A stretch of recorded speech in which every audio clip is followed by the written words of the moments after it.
In the excellent company of Jasmine Birtles from moneymagpie.com. Good morning, Jasmine. Welcome back and thank you for doing this for us. Let's start, if you may, with a story in the Times today about coffee chains joining a cup recycling scheme. How come they've not been involved in this already? Well, it's a good point. I think in a way they're being forced to now. It's kind of the they are being forced to. It's just another way, really, of making businesses join the environmental revolution.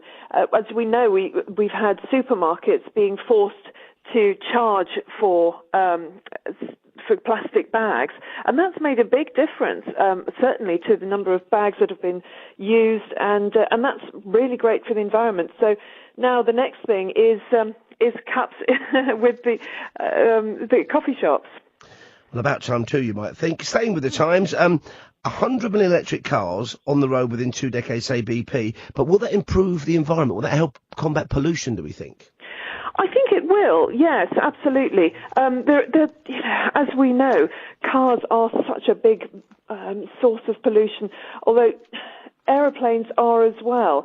So, it's small amounts here and there, but I think that the electric cars are definitely going to help. We're already seeing it in the cities with the electric cars, the few that we have, reducing pollution, and all these sort of incremental changes are going to help, I think. And let's face it, with Trump in the White House, we need that. We've also got a story in the Times, I noticed very near that story, about wood stoves adding, and there's a bit of a fad for wood stoves at the moment, and people think they're kind of, they are very attractive. They're adding to pollution as well, so sometimes you think you're making a change for the better, and you may be increasing the problem. Let's go now, if we may, to another car-related story about UK's car production. We're going through a bit of a busy time at the moment.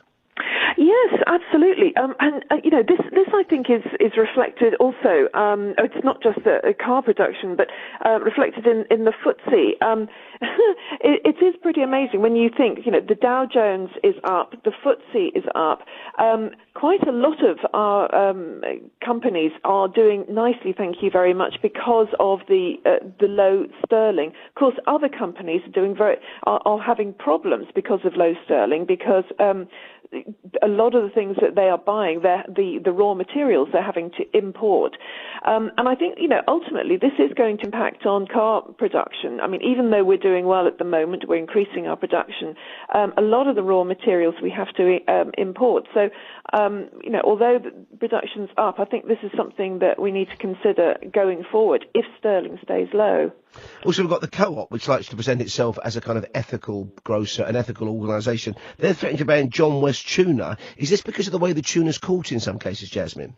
Yeah, and this I think is something to always be careful of. I mean, this is something I always watch, because I'm a bit of a fan of tuna. Don't know about you, but it has to be line caught, because if it isn't line caught, if it's done just through trawling, then that means that there's a whole load of fish, all sorts of smaller fish that shouldn't be caught, that are just caught in the net.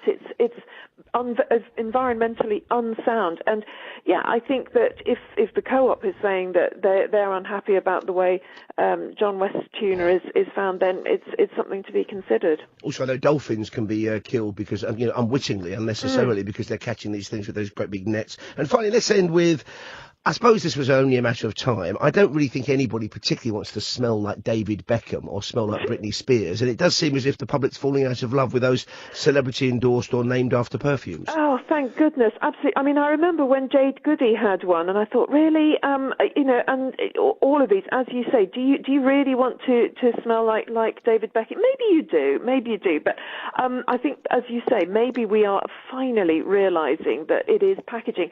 At least 80% of the price of perfumes really comes from marketing. It's the packaging, it's those awful adverts. I mean, that's another one. I wish they just...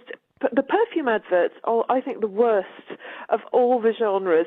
If it's something really, really stupid, it's going to be a perfume advert. So my plea to advertisers, and particularly to perfume companies, is please just do something just a little bit more less nauseating than the perfume adverts that we see at the moment. I must say, I do remember the rather glamorous ones from the 80s for Calvin Klein's Obsession. You remember that it was between love and madness lies obsession. Oh. Calvin Klein's Obsession. Like mini movies. Bring some of those back, I think. Not so much the ones where Britney Spears is dancing around trying to persuade encourage you to smell like her. Thank you very much indeed, Jasmine Birtles, the ever-fragrant Jasmine Birtles there from Money Mag.